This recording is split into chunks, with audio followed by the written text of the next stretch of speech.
being an entrepreneur and a business owner is not for the weak.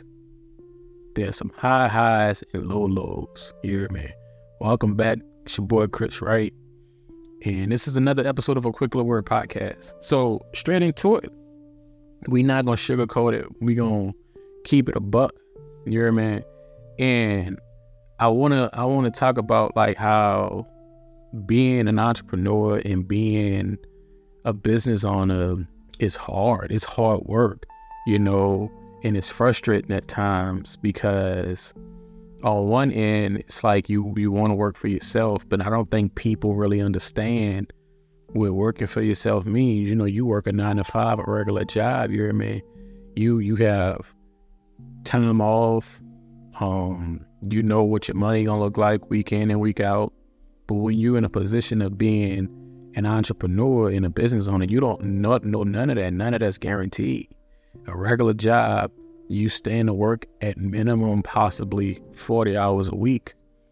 Being your own boss, being an entrepreneur, you are constantly working. Sometimes you're putting in 100 plus hours a week of just grinding, working, from content creation, inventory checks, checking emails.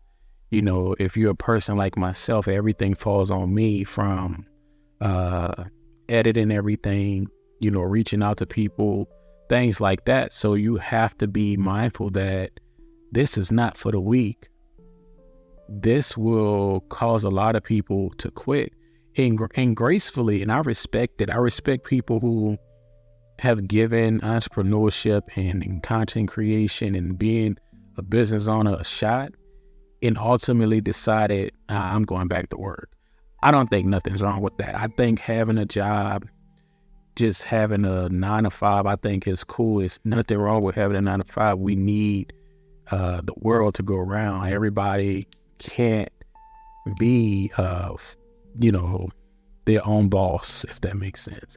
And shout out, and I have much respect for the people who are doing both. It's like, you know what? I'm gonna go to work, but at the same time, I'm gonna do me. I'm gonna have my business on the side, and they make that work.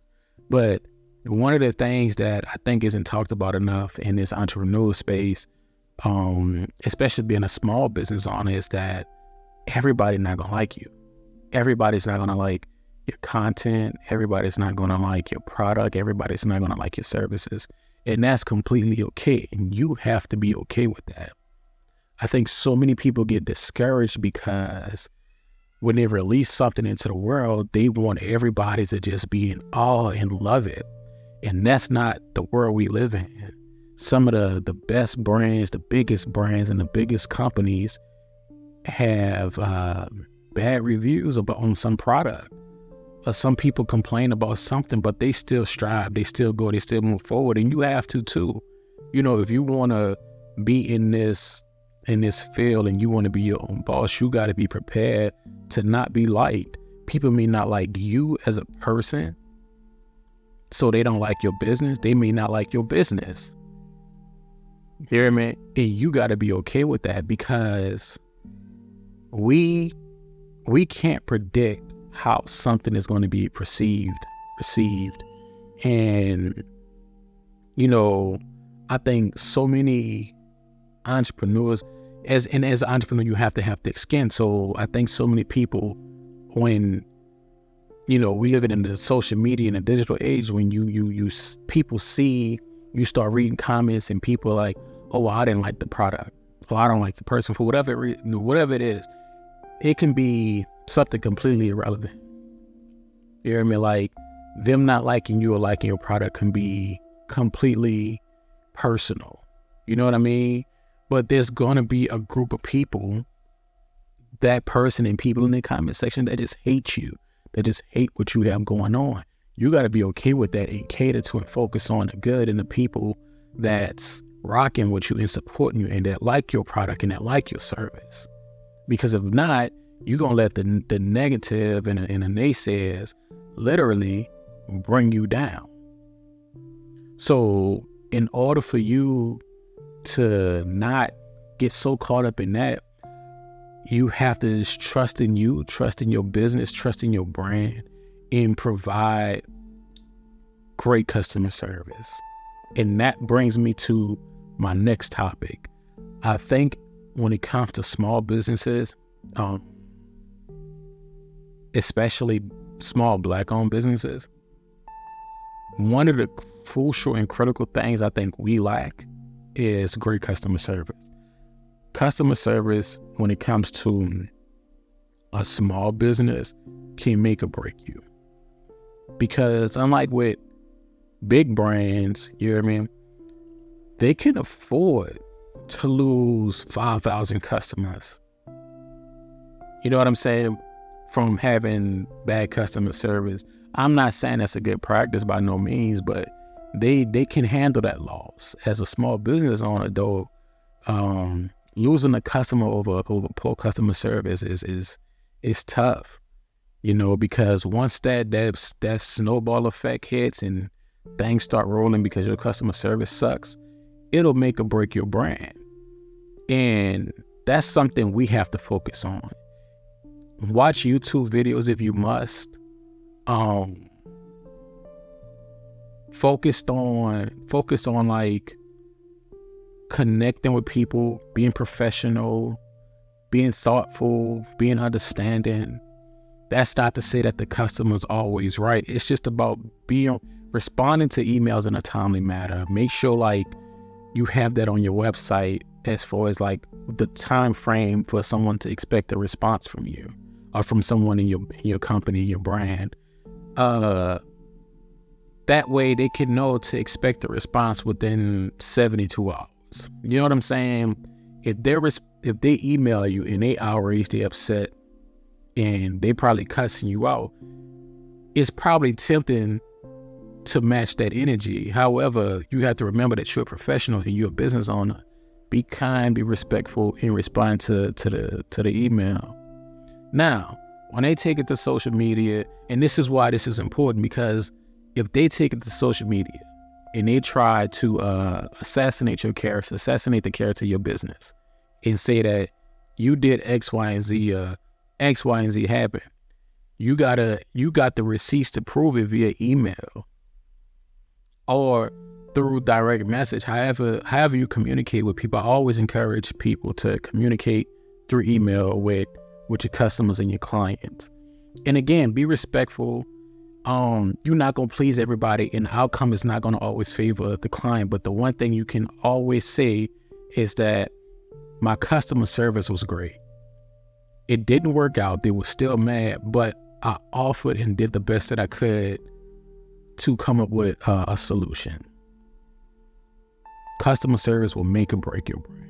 So many small businesses have failed strictly because their customer service sucked. And some have succeeded because their customer service was pretty good.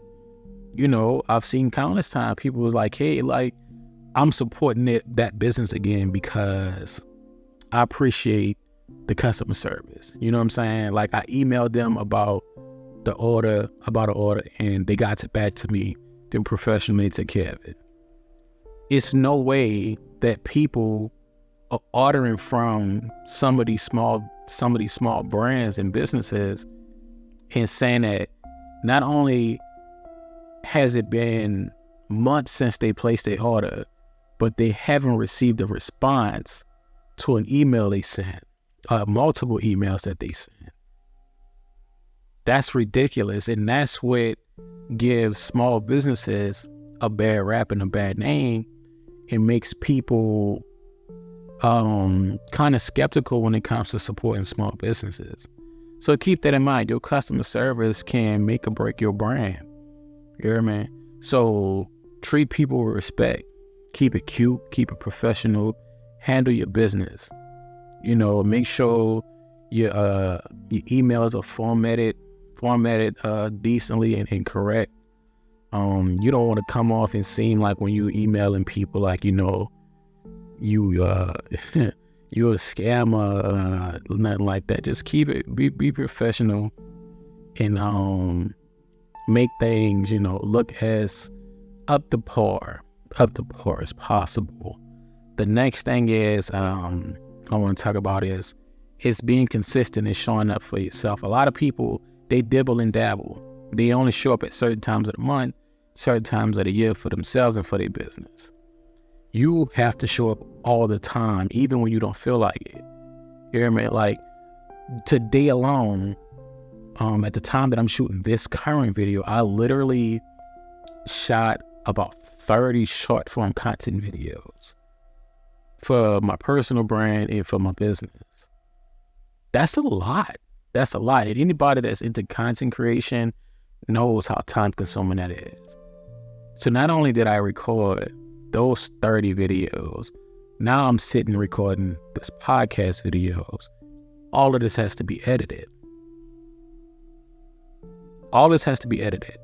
What I like to do when it comes to content creation, so we're going to talk about content creation as a business owner, is I like to record, take a day to simply just record content.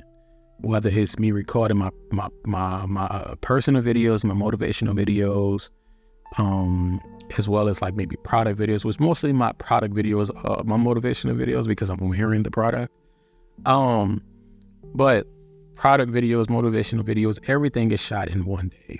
That's shot in one day, as well as like a podcast episode.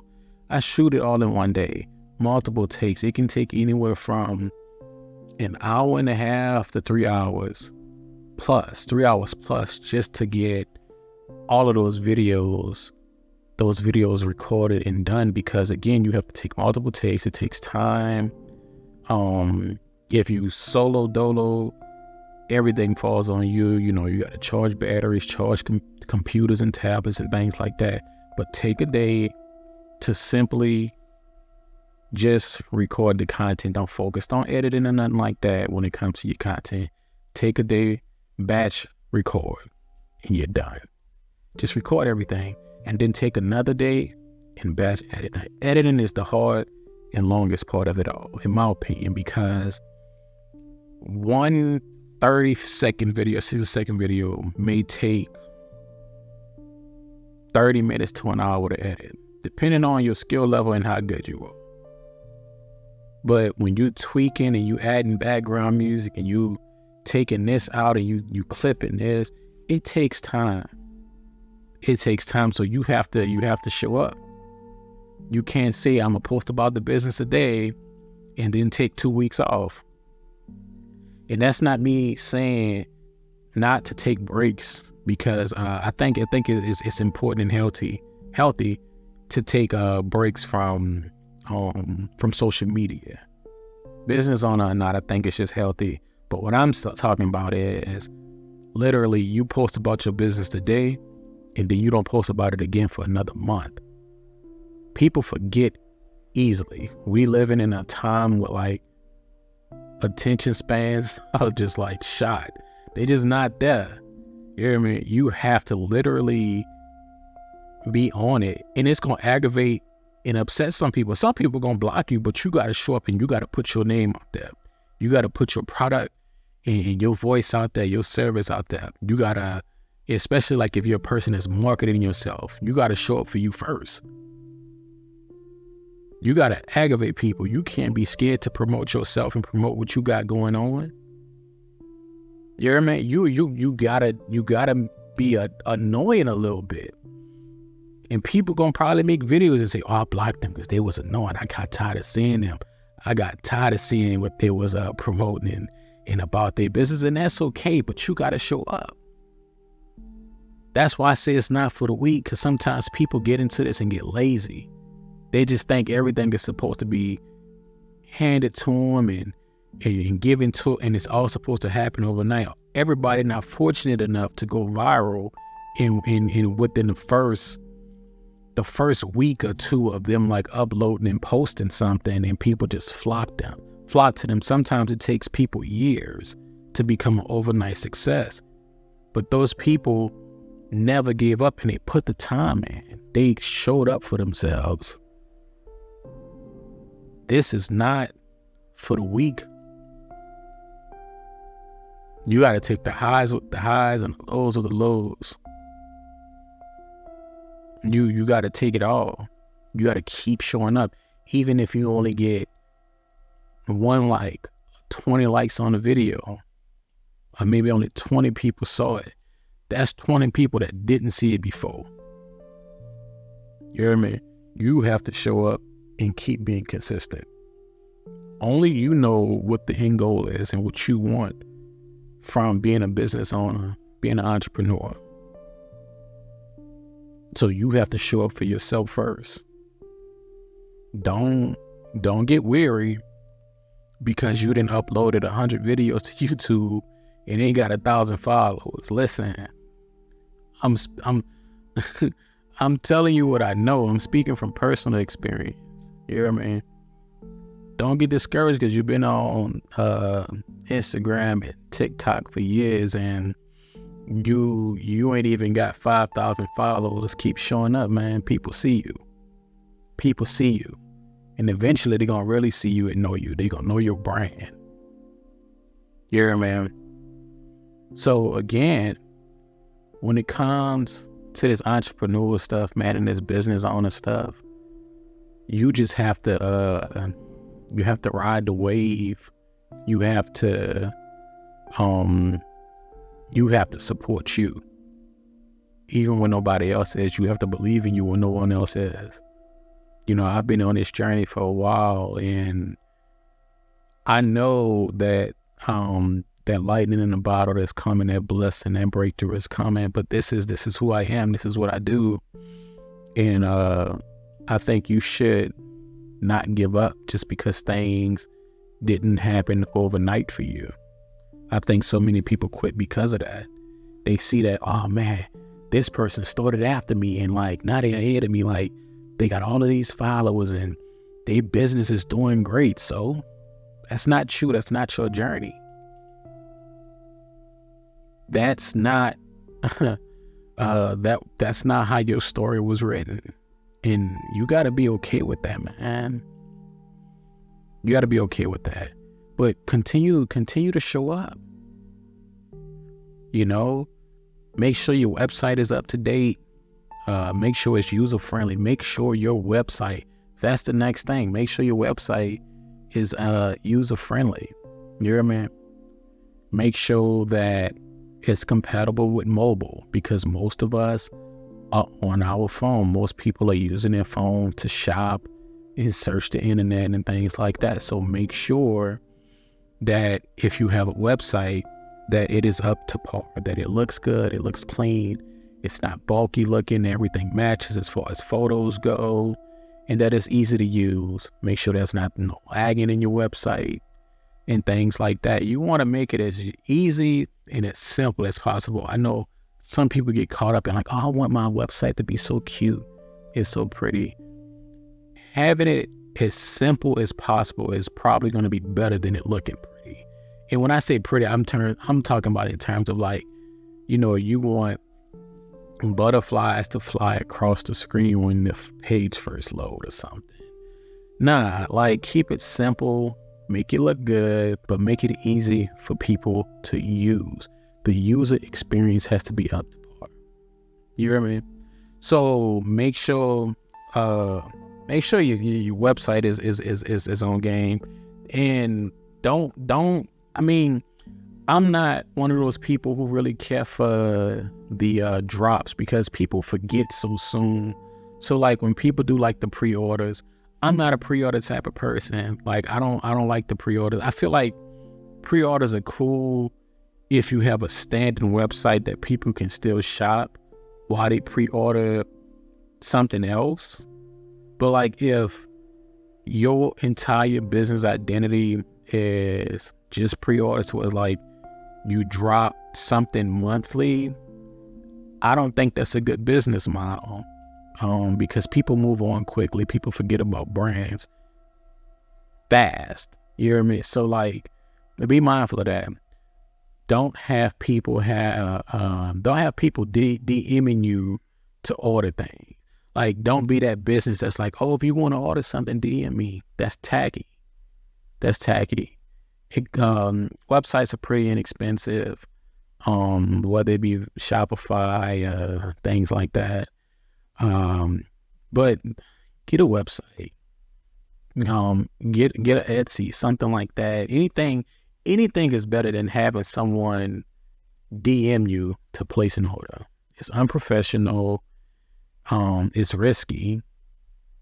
You know what I mean? It's very risky, and it's low key just unprofessional, tacky. So, but this has been great. Talking about business and entrepreneurship. So I hope this helps somebody. I hope these points that I touched on, really resonate with some people or someone out there who may be thinking about getting into entrepreneurship and becoming a business owner, or just, are struggling currently in their current journey with being a business owner and or an entrepreneur. So I hope this helps somebody. Thank you again for tuning in to another episode of A Quick Little Word Podcast. Be sure to check the descriptions. Check out my links here. Check out Facience.com. That's my brand, my clothing brand. Hit your boy up. Shop the product, man. Let me know what you think. I'm not opposed to feedback. So make sure you shop the links.